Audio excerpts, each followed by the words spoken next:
नमस्कार, बिहार तक देख रहे हैं आप और आपके साथ मैं हूं आशीष अभिनव। देखिए, मुकेश सहनी दिल्ली में है और दिल्ली में मुकेश सहनी जब पहुंचे तो उससे पहले उन्होंने एक बड़ा ऐलान किया।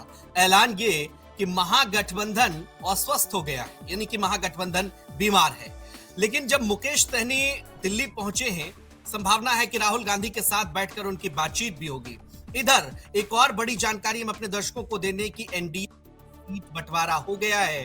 भारतीय जनता पार्टी और जेडीयू बराबर बराबर सीटों पर चुनाव लड़ने जा रही है और लोक जनशक्ति पार्टी रामविलास 29 सीटों पर, हम और उपेंद्र कुशवाहा की पार्टी आरएलएम 6 सीटों पर चुनाव लड़ने जा रही है। लेकिन अब सहनी को लेकर जो कयास लगाए जा रहे थे कि सहनी अगर इस गठबंधन में बात नहीं बनी तो पाला बदल सकते हैं, या फिर जिस तरह की बात सहनी कहते नजर आए कि महागठबंधन अस्वस्थ हो गया है, मीडिया के सामने इस तरह के बयान देने के बाद चर्चाओं का बाजार गर्म हो गया कि दिल्ली जा रहे मुकेश सहनी, कोई बड़ा खेला होगा क्या। लेकिन अब यह तय है कि मुकेश सहनी के लिए एनडीए का दरवाजा बंद हो चुका है। एक तरफ सीटें बढ़ चुकी है, दूसरी तरफ कांग्रेस पार्टी की तरफ से और आरजेडी की तरफ से कल सीटों का ऐलान होगा। सामूहिक रूप से पार्टियां ऐलान करेंगी एक साथ बैठकर। लेकिन मुकेश सहनी जो इस गठबंधन को लेकर के ये कहा जा रहा था कि सहनी नाराज बताए जा रहे हैं, पहले उनकी मांग जो थी वो 60 सीटों की थी, फिर घटकर 40 सीटों पर आई,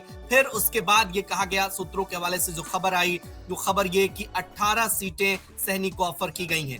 अब राजनीतिक विश्लेषक भी मानते हैं कि एनडीए में सीट बंटवारे के बाद सहनी के लिए कोई ऑप्शन बचता नहीं, लिहाजा मुकेश सहनी इधर ही रहेंगे। सबसे पहले देखिए उन्होंने क्या कुछ कहा था दिल्ली रवाना होने से पहले, वो आपको सुनवाते हैं।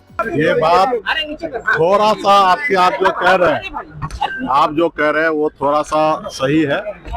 महागठबंधन थोड़ा सा अस्वस्थ हुआ है तो दिल्ली जा रहे हैं, और आपको पता है कि सब डॉक्टर दिल्ली में है, तो वहाँ पे बेहतर उपचार हो जाएगा और स्वस्थ होके हम लोग पटना लौटेंगे। बहुत ही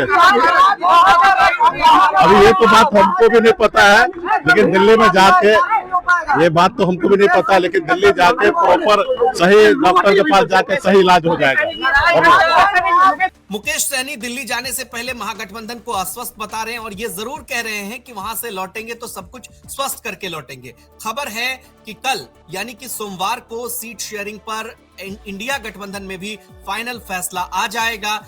कौन सी पार्टियां कितने सीटों पर चुनाव लड़ेगी ये भी तय हो जाएगा। लेकिन जो अब तक कयास लगाए जा रहे थे मुकेश सहनी को लेकर कि क्या मुकेश सहनी कोई दूसरी डील भी कर सकते हैं, इस पर अब पूर्ण विराम लगता हुआ मुकेश सहनी अब इंडिया गठबंधन में ही बने रहेंगे, चूंकि एनडीए गठबंधन में सीट शेयरिंग का ऐलान हो गया है। बहरहाल इस खबर पर आपका क्या कुछ कहना है? क्या मुकेश सहनी को जो सीटें ऑफर की जाएगी वही उन्हें स्वीकार करना पड़ेगा, या मुकेश सहनी का दबाव काम करेगा? जो सीटों की बात वो लगातार मांग कर रहे हैं, डिमांड कर रहे हैं, क्या उनकी डिमांड पूरी होगी? कमेंट बॉक्स में अपनी राय में जरूर दीजिए और बिहार की तमाम खबरों के लिए आप देखते रहिए बिहार तक। नमस्कार।